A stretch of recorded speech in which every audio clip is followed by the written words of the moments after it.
Hey everyone, thank you so much for joining the Behind Company Lines podcast.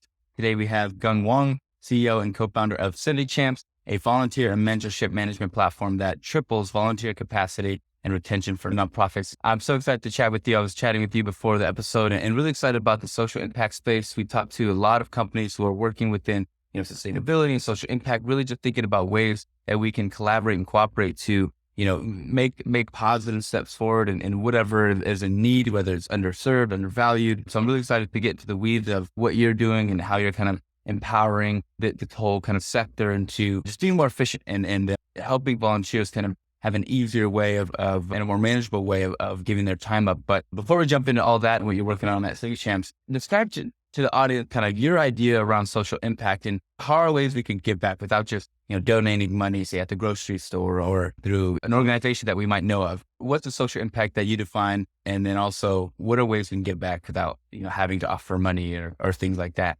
So I think social impact in my mind is pretty broad. And so it's basically any action you can take to improve your community or the world, right? And so social impact, on an individual level can be, recycling. It can be around, helping the environment, right? And all this, decisions that you make by, eating more plants, right? Instead of meat and things like that. And of course, with Civic Champs, for us, right, we really focus in on volunteerism and how do we help nonprofits really better motivate, engage, and recruit and sort of track their volunteers. Nonprofits really have two key resources. They have donations, as you just talked about, the dollars and that come in. And then they have volunteers who offer up their time to do whether that's manual activities, skill-based activities, right? Really things that can help the mission of that organization, right? Yeah. What are some ways that, before, whether, Civic Champs or otherwise, that you've kind of volunteered and what are some of the kind of positive outcomes of that experience? And then what was kind of left to be improved? I've done some volunteering and I've just sometimes the whole organization structure is a little bit frustrating and a little bit more involved than just wanting to focus on giving your time. So what are the positive outcomes from your experience? And then what are some things that you're like, this needs to be improved? I think this could be better and this community could be better served if this part of the business was, or part of the nonprofit was improved. So I serve on multiple boards of nonprofits. That's probably the way that I contribute the most these days is serving on the board of whether that's United Way or, the Dimension Mill, which is an economic development organization helping promote entrepreneurship, right? It's something very close and dear to me, obviously. And through those organizations, I have an opportunity to mentor and coach other younger entrepreneurs, college students. And so that's really fulfilling for me. I think that in the past, right, I've done a lot of, events as well, or sort of more mentorship as an example. So I used to be a mentor at an organization called Amachi. And so they had children who had parents who were incarcerated. And so they were looking for mentors to provide another adult, role model, if you will, for kids. And so I find those to be very fulfilling. I mean, they do take a bit more commitment. And so you have to say you're available for generally a minimum of 1 year, probably multiple years at a time to be effective there. And I would say, the things that are most motivating for me or for most volunteers, right, are clarity of what's expected and what you need someone to do. If there's things that you need them to be trained on, to have good sort of onboarding training, and then allowing folks to get started early, right? Sooner than later. Yeah. And so one of the most frustrating things I think on the volunteer side is you reach out to an organization, you're really excited, and 3 months later they say, "Oh yes, I got your application. Are you still interested?" You're like, "No, I've moved on from there." Yeah. Or similarly, you show up for volunteering and you don't know who to talk to, where to go, how to get started, and you're standing around for an hour before you do anything. And that can be very demotivating. And you're like, why volunteer at this organization when, for example, other organizations that do a really great job, I would say Habitat for Humanity, we work with a lot of them, but one of the things that they do really well is shepherding the volunteers through this process. And, when you show up, exactly what you're doing. They have people that are in charge that coach you and show you how to, hammer the the nails here, right? And how to do it. And the best part is at the end of the day, you can see meaningful visual progress, right? They say, oh, well, today we put up the walls, right? Like literally there were no walls. Now today there's walls. Or like today we built this like staircase for this family. And so that I think is the other piece, which is allowing your volunteers to understand their impact that they're having with their work. Yeah. Yeah. It's crazy you say that because I think that's, if I think about it, such an undervalued piece of the whole experience of volunteering. And it's like, it is selfless work, but it is motivating to continue that and put more effort and time into that when you can see the impact and kind of have a something to tie it to. I'm curious because, this is not your first startup, and your startups were in completely different fields. One was in social media management, and then, the other was in apartment search engines and kind of a marketplace. What's different about working with customers in just kind of a traditional business sense or consumers versus working with nonprofits? Is it, the speed of the organization, the types of individuals you're working with, and who you're selling into? What's been different about that? And what was unexpected about the transition into nonprofits? There's a number of differences. A lot of them are very positive. I would say people are much nicer in the space. And so if you're trying to sell into an organization, they might say no, but they're not going to be jerks about it, right? So if you're selling into other industries, people can get short, they can be a little angry, right? So this is probably one of the nicer industries, if you will, from that perspective. Mm-hmm. I would say the other reason we got into serving nonprofits is we saw the tools available to nonprofits, from a technology standpoint is still relatively limited, right? And it's interesting because even in my, previous startups, we noticed that across other industries, right? And so, for example, if you looked at auto dealers, automotive, Ford, GM, whatever, and then you looked at apartment managers, auto dealers were always a year, maybe 2 years ahead in terms of what features they had in relative, in very similar tools that they had, right? And so we happen to have a business that served both sides, so we could see it's like, oh, a year ago, these guys were doing something. A year later or 2 years later, the same things are now available in this other industry. And so nonprofits, unfortunately, are even further down on the sort of technology adoption curve. And that's too bad. And so we wanted to help change that by creating something super intuitive, easy, pathful for volunteers and nonprofits to use. And what was the initial inspiration behind working with nonprofits? You said you saw, technology, the technology deficit in a few different industries. What got you really excited about the nonprofit space and kind of enabling this whole volunteerism to be more efficient, more effective, and overall, kind of increase the deficit of individuals that are, offering their time? Because a lot of it's the friction. We all want to offer it. We all have good intentions, but the friction of getting there, getting started and getting up to speed, that delay in time, I think, a demotivator. Yeah. And that in part was part of the original concept we had.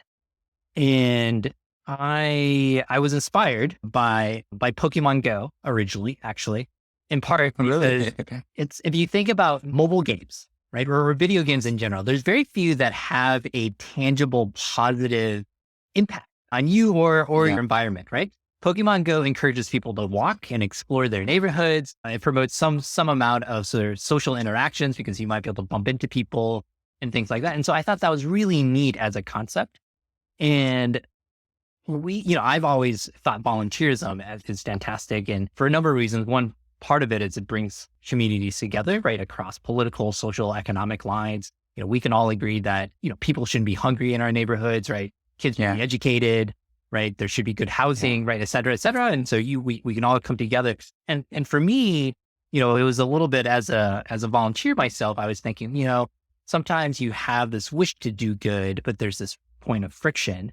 And so could you make it fun and easy in sort of little bite-sized pieces, right? Sort of like a Pokemon Go for volunteering. And that's actually how we got started. But ultimately we pivoted, right? Because we talked to these nonprofits, and that's how we learned about these pain points that they had around, tracking your hours, getting you signed up, having your waivers, right? So you can imagine if you're a animal shelter and you have a, adopt a puppy event at, some mall, right? Well, the volunteer that shows up there isn't at your office, right? And so how are they going to report back that they actually showed up, that they're there? How are they going to get the waiver forms completed? Where are you going to keep it, right? And if you're, we work with a lot of habitats, they're out on a build site. If it rains, you got soggy waiver forms who knows what the validity of that is, right? And so we said, could we take some of these technologies and ideas we had for this game and just apply it to maybe more mundane, but potentially much more impactful areas for the nonprofits to really accelerate the good that they can do in the community.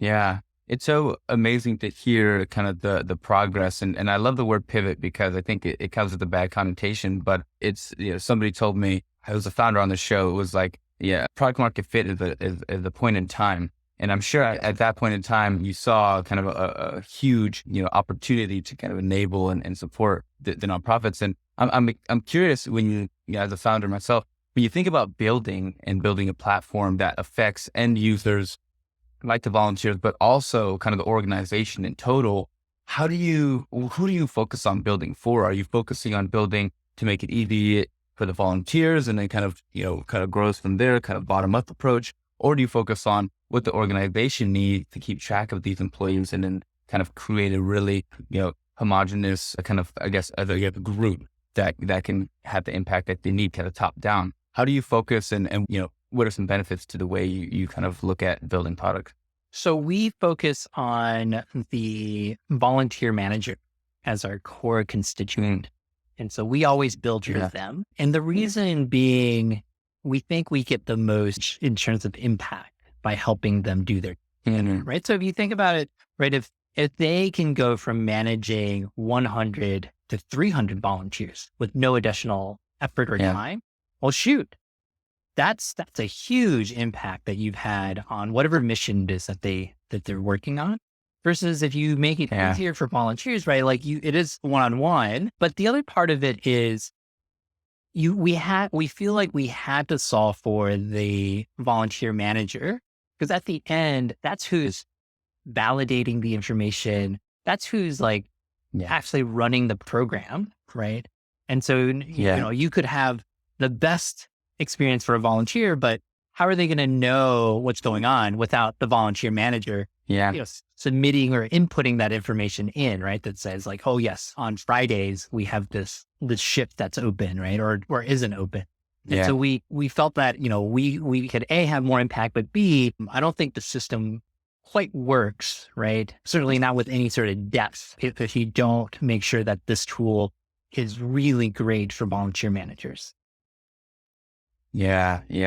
And what are, I guess, in your experience or what you've seen, kind of as you work with nonprofits, what are some ways that they can better support either the community or the effort or, the overall kind of impact that they're looking to have outside of, volunteers or is volunteers kind of the main source of pain that they're having, kind of getting resources to contribute to that impact? Yeah. What are some ways that they can kind of better impact their community or whatever they're focused on from a nonprofit standpoint? I'll sort of reinterpret your question as how can we help them more, right? To have more impact. Yeah.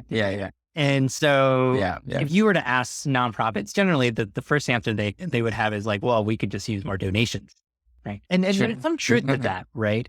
Which is if you think about a food bank and you can donate cans of food, you can do all of this, and it feels good, it's great, but they also can buy food at huge volume discounts and they receive them in giant amounts, right? And that's easy to, to manage and distribute. Whereas they have to sort your individual cans and of, this one's a bean, this one's, tomatoes or whatever it is. And that actually takes time and effort, right? Versus like, hey, they call up, Sam's Club, Walmart, whoever it is and say, hey, I want a whole truck of this, right? And so that's probably, number one, what nonprofits would like the most.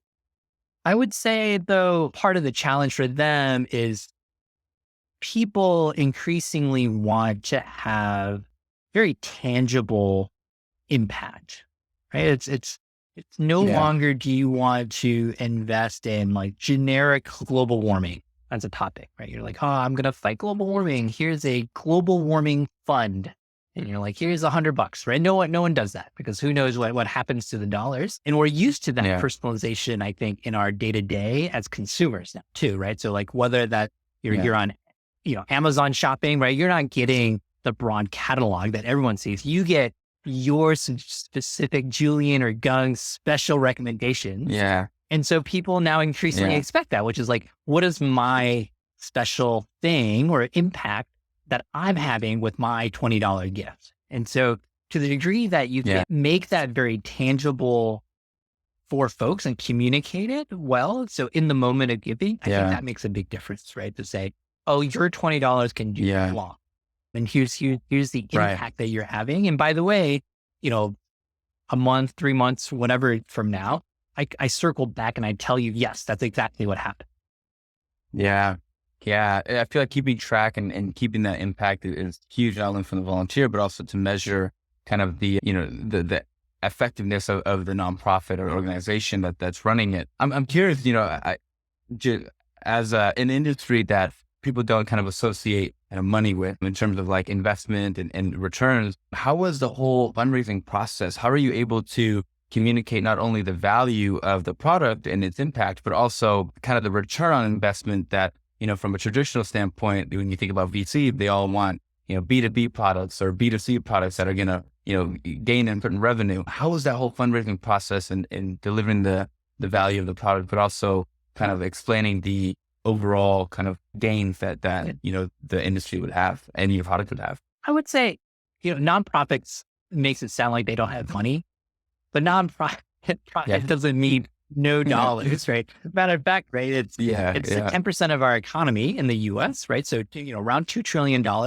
of impact in the economy. And so there's lots and lots of dollars. And so we donate across the board, roughly half $500 billion. So $500 billion. We volunteer, over 100 million hours typically, right? Every year. COVID, obviously makes things a little bit different, right? And so the market is actually quite large and nonprofits have to buy software and use software just like everyone else, right? Yeah.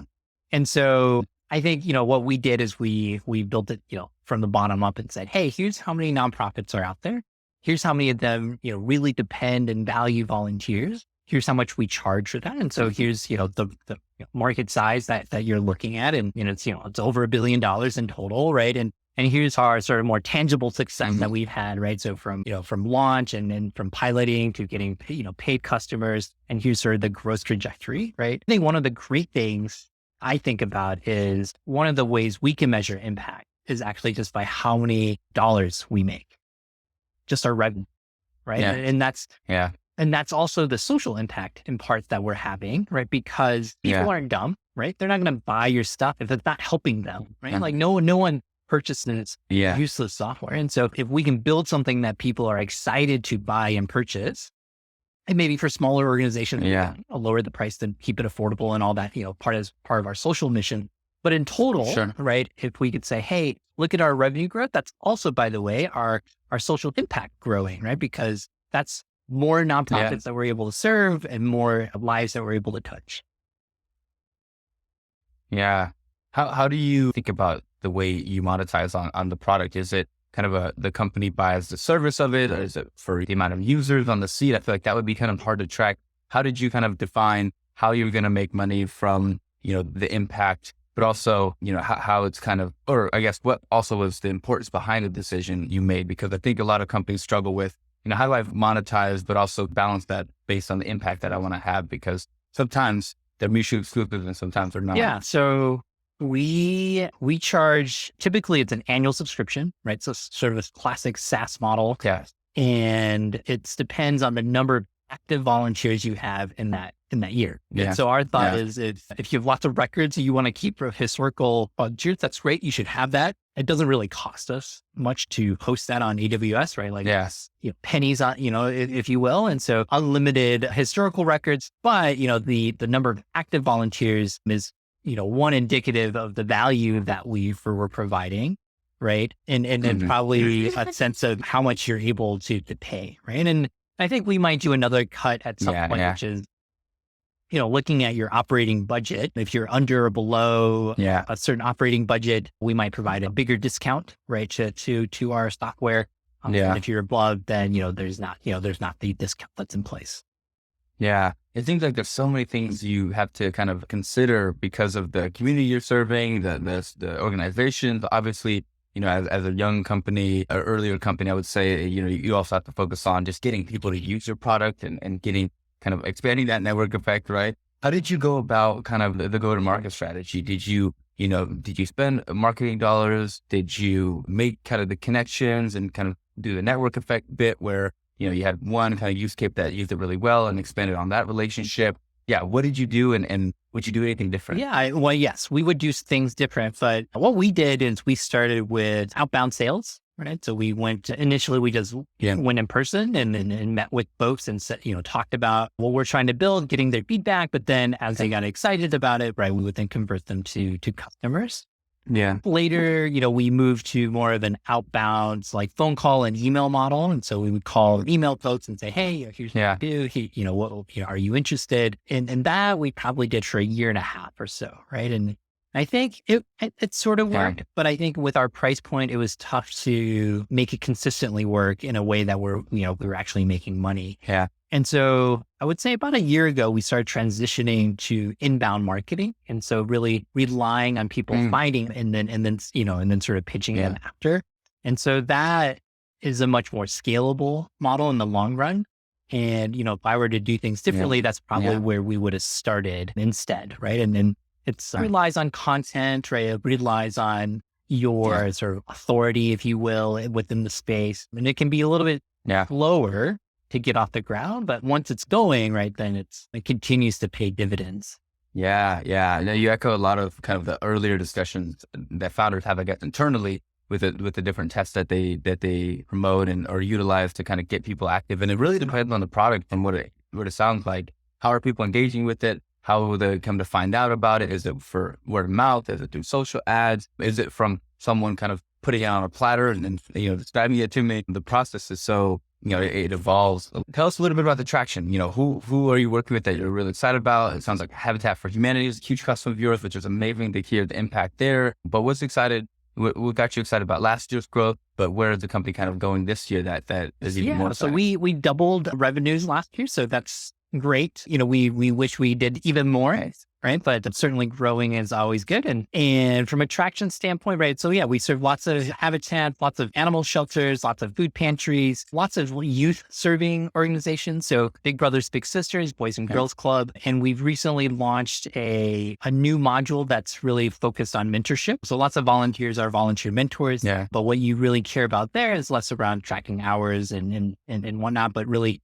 looking at the engagement that they're having with their mentees, allowing them to provide easy and quick feedback, right? Maybe getting some feedback from the mentees themselves, seeing that in real time allows you to understand, are people meeting or not? Are they able to see success, right? Is somebody's metrics changing over time with their mentors, right?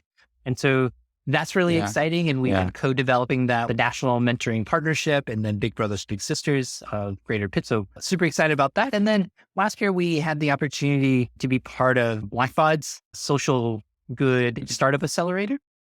And so that was great. We now have an integration with them that's best in class. And so now your volunteer data will go in real time to your donor management or CRM as well, right? So you can start to get a really holistic view of somebody, right? To say, Julian gave her bucks, but also volunteered 3 times last year. And so next time when I interact with you as a big donor, I'll have all that context. Yeah. I feel like that completely changes the landscape of these companies kind of enabling themselves to not only give more impact, but kind of strategically align themselves with more partners, more donors. If someone's giving time or money or anything of value, that tangible kind of data, I think is extremely exciting in terms of just tracking impact. This year I had great impact, the next year lesser so, but actually having, reasons why those changes were made, which is extremely exciting. I'm sure from the nonprofit's way of feeling that if everything's on pen and paper, that kind of data collection is a little bit lost and the amount of work or outdated by the time you complete it. But tell us a little bit about what are some of the biggest challenges that Civic Champs faces today? So many. I think, certainly at a macro level, we're looking at a recession right now. And so always anxious to understand, how that will impact the sector. I think the last time around, foundations really, stepped up and gave more to offset the impact, in part because nonprofits are actually more needed oftentimes when things are going as well, right? And so that's certainly on our radar. Not that we have much that we can do about it, but what are the ways we can mitigate or address things? The other challenge I would say is, we are now 3.5 years old, right? And so, we're not quite cash flow break even yet, right? And so, but that's the big goal for this year, right? Is how do we get to cash flow break even so that we don't have to take another investment round, right? And then so, or it becomes our choice whether we want to or not. And so that's really important for the company and for me and sort of the other folks here. And so we're hard at work trying to do that. Amazing. It's amazing to hear kind of how you view in kind of the exciting part of this new year coming up. And I'm always curious if everything goes well, what's the long-term plan for Civic Champs? I'm happy to grow this forever. If it keeps doing well and it's making great impact. That said, right, I would say we have lots of different stakeholders, from our employees to our shareholders and investors. And so certainly if there was an offer that made a lot of sense financially, we do owe a great return to our investors, right? And so hopefully it's somebody that's strategic. Hopefully they see the vision of Civic Champs and they can actually make it bigger and better with their resources. And, I would be excited to continue that if that were the opportunity. I can also see them saying, well, we need, older, more proven CEO or leader in the space. And thank you for all your hard work, right? But, we'll take it from here. And that's okay too, right? Yeah. It's awesome to hear. That example is really, I guess, telling about kind of how you view the importance of the project, the company, the value versus, I think a lot of people may think that founders are synonymous with what they build, but oftentimes I feel like you have to kind of abstract your ego from it because, when you go in a direction, you have to be very much resolute on going that way versus, inwardly. What's particularly hard about your job? I would say the hardest thing for a startup CEO is probably just managing your psyche. I'm sure I'm not the only one that has talked about that. Yeah. I feel like that is it's definitely the toughest part, right? Which is have a lot of ups and downs, right? Yeah. I think what happens is if you don't manage it well, it can make your decision-making worse, right? You might be like spiraling, right? And maybe like things start to go into loops, right? And you're not able to make good decisions or you're not able to make any decisions, perhaps even, sort of paralyzing. Yeah. And I think your psyche or your attitude permeates the team.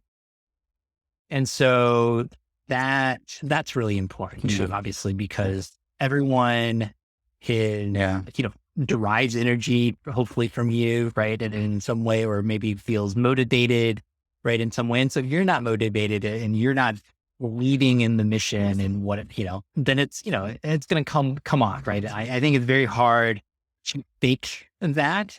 Notice that, you can sort of feel it when you're with investors, right? And so like some days you're just like, oh yeah, we got the best things, since sliced bread. And that comes through and investors are like, wow, you got just amazing what you built. Right. And then when you're not personally feeling it a little bit, it also comes through and they're like, well, okay, well here, let's poke some more holes and then you're like, okay, this is kind of interesting, right? Yeah. How do you manage it yourself? That's a great question. I think a few things I do. One, just, from a day-to-day standpoint, I like to write down, all the sort of my to-dos and tasks. That can be good from just like reducing stress generally. So you know what the roadmap is. Yeah. I think the other thing is evaluating what's exciting about the company for yourself, right? Occasionally just be like, here's like, this is great. We also have like weekly wins. As a team, we celebrate weekly wins every week. Like, what was the win from last week, right? There's always a win. something always good happened, even if it was a terrible week, right? There's Yeah. always something good. And so highlighting that can be, and then I picked up exercising a bit more about a year ago, and I played tennis a few times a week. So that's great. Just like physically, you're a little healthier, you sleep a little better, Yeah. right? And that can be quite helpful. Yeah. Yeah, that's awesome. I like to ask this next question for selfish research purposes, but also for my audience. Whether it was early in your career or now, what books or people have influenced you the most? I really like quite a few this sort of startup-y books. So Shoe Dog by Phil Knight is great. Yeah. I think it's a great story. It tells a lot about his journey. It's awesome to see sort of like someone so successful talking about their almost failures, right? Almost running out of money, Yes. right? And so makes you also think about like how close, and like certainly Nike's is a success story, right? But there's, I don't know if perseverance is the only ingredient there, right? Certainly that was a big part of it, but there might be some luck, right? And so like imagine if we flip the other side, right? And now, that person is not new. And so trying to evaluate, when we look at things like who is successful or who isn't, and to try to like, differentiate, not differentiate that as much, right? Ben Horowitz has a great book called, the hard thing about, hard things, right? I really enjoyed that one. Those are probably the two that I like the most. 0 to 1, I remember was pretty good, but I don't remember as clearly. Yeah. I love this kind of the differentiating, the different reasons why someone was successful. A lot of it is timing, but some of it is, making the mistakes that they made, but then correcting them, and kind of the whole process there. At least for me, is really illuminating on evaluating the different kind of highs and lows of each day that I face, and kind of making sure that the decisions are based on, the learnings and teachings from those moments. But Geng, I'm so excited to have chatted with you. And I know we're at the end of the episode, and I always like to give my guests a chance to give us your plug. So tell us where we can find Civic Champs. Tell us where we can find you, where can be a part of the mission, the high value content that you're generating. Give us your websites, your LinkedIn, your Twitters. Where can we find you? Champs is, as spelled as you would imagine it, right? CIVIC, Champs, CHAMPS, right here on the shirt.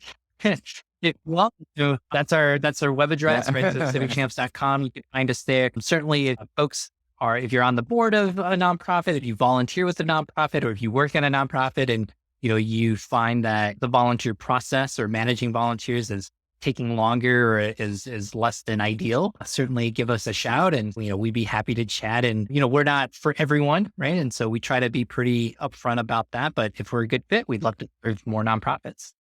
Amazing, Geng. Well, thank you so much for being on the show. I really do hope you enjoyed yourself. And if we ever do another version of this, I would love to have you back on. That sounds great. Thank you, Julian. Thanks for having me. Of course.